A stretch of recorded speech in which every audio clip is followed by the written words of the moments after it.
Atomic mass, atomic mass क्या होता है? एटॉमिक मास हमें पता है एटम्स आर एक्सट्रीमली स्मॉल, सबसे हैवीएस्ट एटम जो अब तक नोन है उसका मास है 10⁻⁻22 ग्राम. Even an ultra micro balance cannot measure the mass of a single atom. Single atom का मास भी अल्ट्रा माइक्रोस्कोप बैलेंस भी अल्ट्रा माइक्रो बैलेंस भी मेजर नहीं कर सकता सिंगल एटम के मास को. रिलेटिव हाँ, लेकिन हम रिलेटिव मासेस को मेजर कर सकते हैं, रिलेटिवली कंपैरिजन से कर सकते हैं. और जो लाइटेस्ट एटम है हम सभी को पता है कौन सा है, वो हाइड्रोजन. लाइटेस्ट एटम कौन सा है? हाइड्रोजन.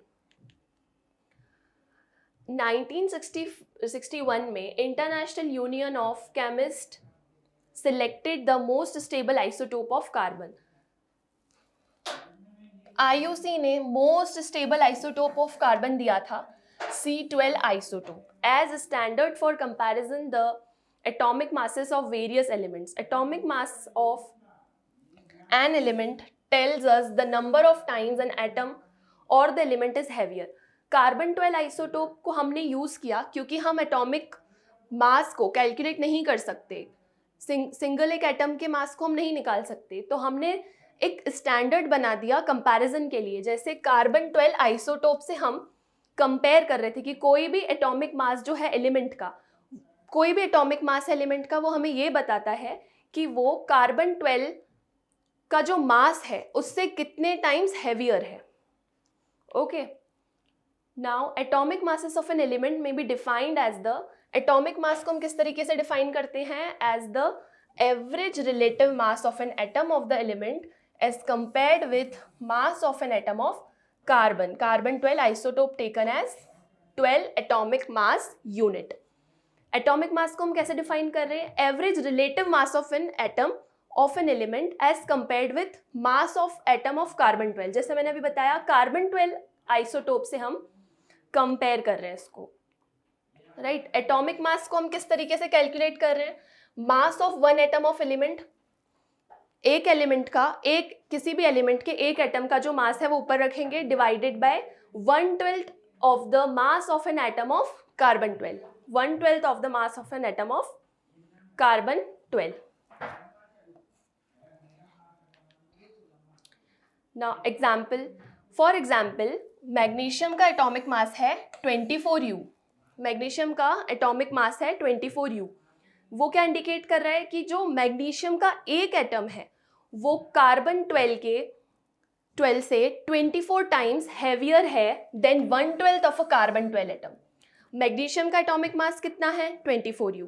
वो क्या रिप्रेजेंट कर रहा है कि जो 24U है, मैग्नीशियम का एक एटम हैवियर है than 1/12 of a carbon 12 atom, उससे 24 टाइम्स हैवियर है.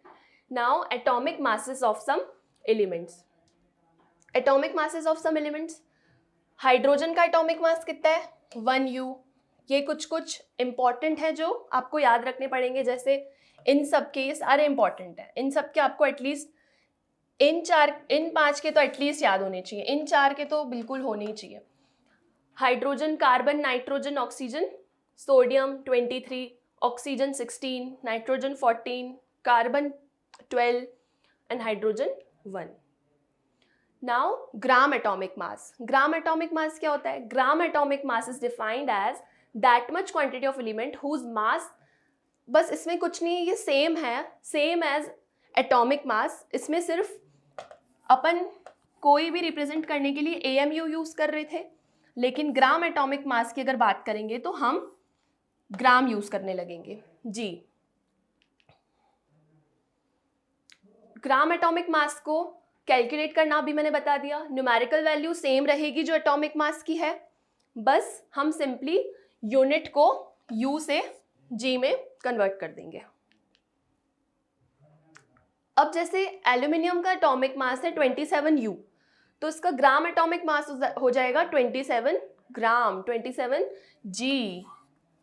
इसी को बोलते हैं ग्राम atomic mass.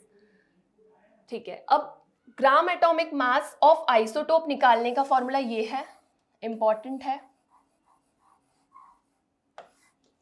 M1x1 plus M2x2 divided by x1 plus x2.